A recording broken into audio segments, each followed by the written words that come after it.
Thank you, sir. Today I had the opportunity to attend the anniversary of the liberation of Auschwitz-Birkenau celebration that was held at the United Nations. It was a stirring program with testimony from two survivors who told the awful trail they had to survive, the loss of their parents, the atrocious conduct of the Nazis, and a systematic attempt to destroy the Jewish community.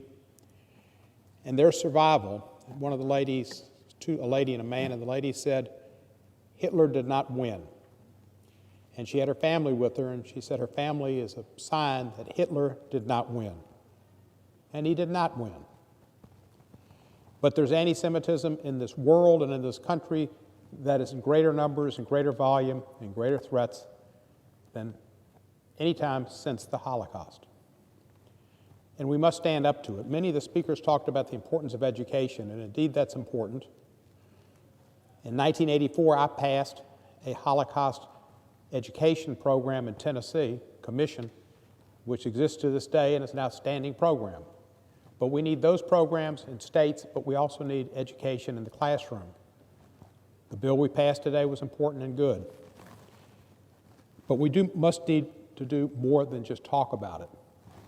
When the Klan raises its ugly head in Charlottesville, Virginia, and other places, we have to condemn the Ku Klux Klan, whose whole basis is against African Americans and against Jews because of their race and because of their religion.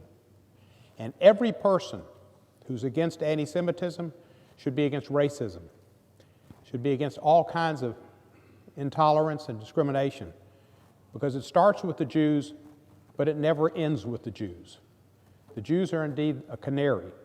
African Americans have been too, of other problems in the society and the ugly head of racism and ethnic oppositions based on xenophobic conduct. So we have to be concerned. And when the Klan speaks up, we can't say any way at all that there are fine people among the Klan's people. Nor can we do that with other groups. When David Duke speaks up, we have to realize that David Duke hates blacks and hates Jews and needs to be condemned by all people on both sides. I want to read a quote that I saw on social media. I'm not a big fan of social media. I use it to some extent, but much of it is hateful.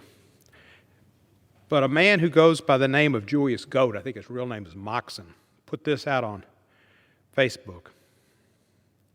Historians have a word for Germans who joined the Nazi Party, not because they hated Jews, but because out of a hope for restored patriotism, or a sense of economic anxiety, or a hope to preserve their religious values, or a dislike of the political opponents of the Nazis, or raw political opportunism, or convenience, or ignorance, or greed. The word that historians give to those Germans is Nazi. Nobody cares about their motives. And the motives which brought about the Nazi Party and the Holocaust needs to be confronted in its nascent stages. And we need to do it when the Klan speaks, when David Duke speaks, and others. So I want to thank everybody who's participated in this hearing, and Mr. Weber for, sponsoring it. It was an honor to be in New York with so many distinguished speakers and an emotional program about the Holocaust. Never again. I yield back the balance of my time.